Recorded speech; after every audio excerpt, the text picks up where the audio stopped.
The more that's shown of Suicide Squad Kill the Justice League, the more I basically say, how are these the same people who made the Arkham series? I just don't get it. Because now it's been revealed that Suicide Squad Kill the Justice League is going to need an online connection. It's going to need an internet connection to play. Oh, well, Jay, that's not a big deal. Everybody needs an internet connection to play multiplayer. No. It's going to need it for single player as well. Why? I don't know. Maybe Don Matrick has decided to take over at the offices of Rocksteady. We have a console for people who don't have an online connection. It's called the Xbox 360. Does anyone remember that from the days of the Xbox One's launch? One of the many things that tanked its sales early on. Well, I guess they've decided to go that same direction with Suicide Squad Kill the Justice League. Because whether you're playing by yourself or with friends or whoever, you are going to need an online connection. You're going to need an internet connection. There's a lot of reasons that this is a problem that I'm going to talk about today. And I know that there's a certain set of very entitled people who are very, very used to having access to everything, right? Like who they always have a working internet. They always have, everything. And anybody who complains about it is like a whiner. And I want to say the opposite. I think people who defend this crap are shills. I think people who defend this crap are very entitled. That's genuinely my opinion, because it doesn't actually help anyone. It doesn't benefit the game in any way at all. And honestly, it's just a disgrace compared to Arkham, which was a single-player franchise that did not need an internet connection other than to get DLC. There was really no necessity to having it. Before we hop into it, please be sure to leave a like and subscribe if you enjoyed this video. I appreciate you very much for sticking it out and watching the channel. It's been a really rough year on YouTube getting people to see my content, so you being here means the world to me. Thank you for being you. Now, the other day at the PlayStation State of Play, there was a lot of stuff shown off about Suicide Squad Kill the Justice League. However, there was also an AMA/QA whole scenario online where there were questions asked about the game, and one of those questions was, will this game need an internet connection? And the answer was yes. To play the game in general, you need an internet connection. It doesn't matter if you're doing multiplayer or single player, you need that. Now, here is why that is a problem, even in 2023. I know that a lot of gamers have a persistent internet connection. It doesn't go out very often, and they're fine. I understand that. I'm not a complete dinosaur, okay? Because there's going to be some people who, just like Gotham Knights, they want to defend this thing till the grave, even if it has problems. Although that game didn't even require this. Regardless, the reason that it's a big problem is because there are a lot of areas in the world where people still should be able to play video games. They can still afford to buy a console. They can still afford to buy a game. They can still afford to buy a TV. And they should be able to play this game, but they don't necessarily have the best internet connection. Maybe sometimes it goes out. Maybe they're in an area with a little bit of political strife. Maybe they're in an area where there's other reasons for this happening, and they don't have a persistent internet connection at all times. Well, guess what? Screw you. Too bad. Doesn't matter, because for Rocksteady, you need that in order to play this game. So those players are pretty much immediately alienated from buying the game, which also is a mistake. This is a similar mistake that Gotham Knights made in its development, where they promised this game to be on all kinds of platforms. It was like PS4, Xbox One, PS5, Xbox Series consoles, and then all of a sudden, I believe within 6 months of release, they dropped the last gen. And you know what? Probably a good thing they did, because the game doesn't run very well on next gen, but you know what? You still made that commitment early on of, we're going to release it here. And then thousands and thousands of players who were going to buy it there were pissed that then they couldn't. And some of those people even in the comments said, you know what, even when I get a next-gen system, I'm not buying this. Because they lied. They told me that it was going to be available on this, then they changed their mind. I had already pre-ordered it. I had already, gone to buy the game, and I wanted it. And now they're telling me, like, by the way, just kidding, you can't play it. And that rubs people the wrong way. So when you're already hyping this game up for like a year off and on, and then you tell people today it's coming out in, I believe, May, and it's now the end of February, and you're telling people, hey, by the way, no, you can't play it if you don't have a persistent internet connection that works all the time. Screw you. That's a really bad look. That is not a way to get sales. Also, this game, as described, I believe, by Forbes, and I agree with them, looks like a microtransaction/online live service hellscape. We don't know kind of what the microtransactions are going to be, but we do know that this is going to be live service, because this just drives the point home even further. On top of that, the design of the game is already questionable because just like they did with Gotham Knights, which I'm also convinced was supposed to have more online service capabilities and connections, but somehow those got scrapped. I think they looked at Avengers and realized, oh, let's not shit the bed here. But for some reason, Rocksteady didn't.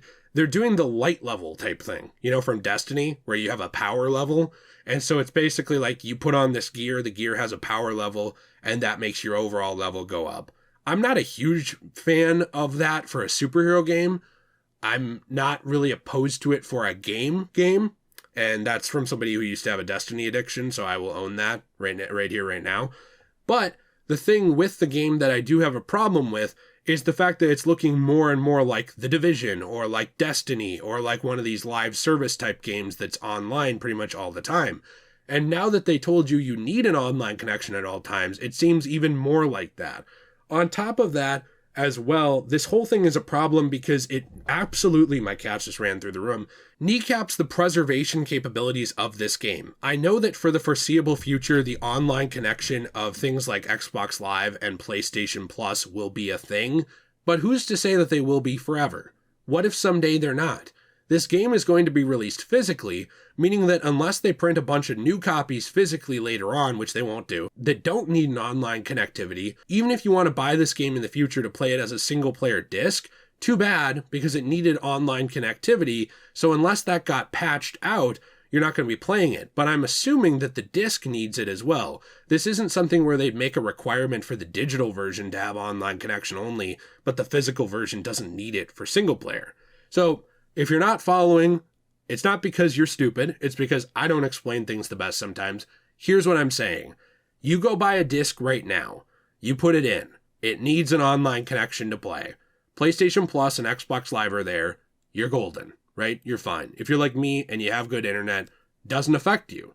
However, let's say your grandkids want to play this game, and I know most people don't care about this, but I do.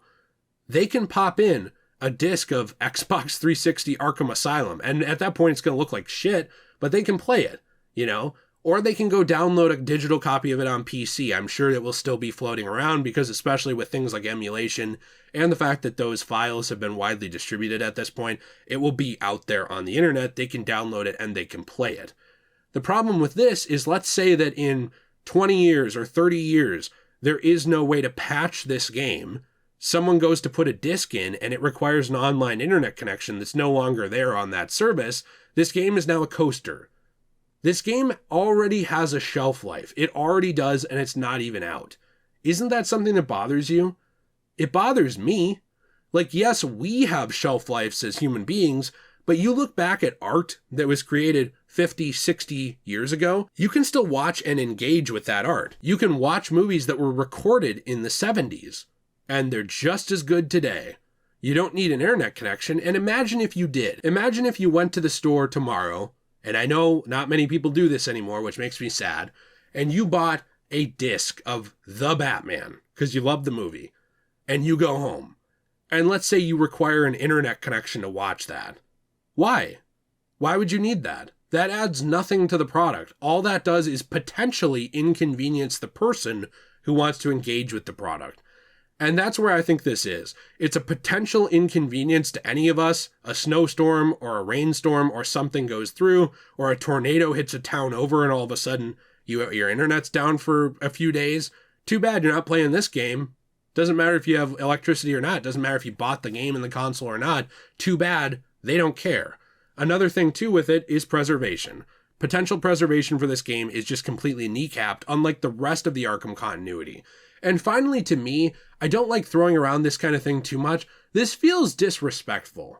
One thing that Kevin Conroy worked for so hard was to make Batman accessible to people, to make this character really good, to make this character stand out to people, and to make it matter. He recently died, right? And I don't want to throw around too much holier-than-thou criticism here, but come on. This is going to be one of the last performances, at least, of Kevin Conroy as Batman.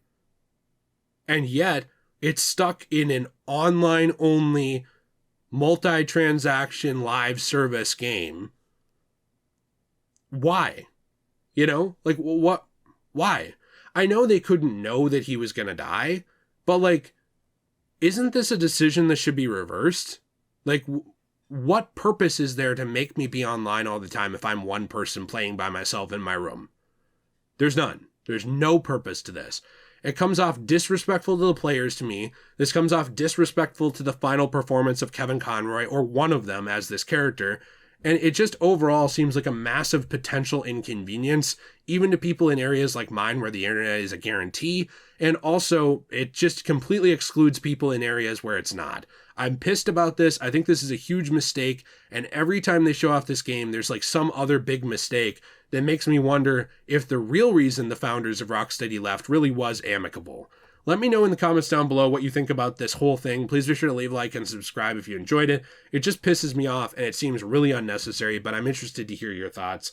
I hope you all have a fantastic day. If you did enjoy this video, the join button down there will let you join the membership on this channel, get access to exclusive goodies and all kinds of other stuff, and help guarantee that we will be able to upload in the future. And as always, everyone, stay shway.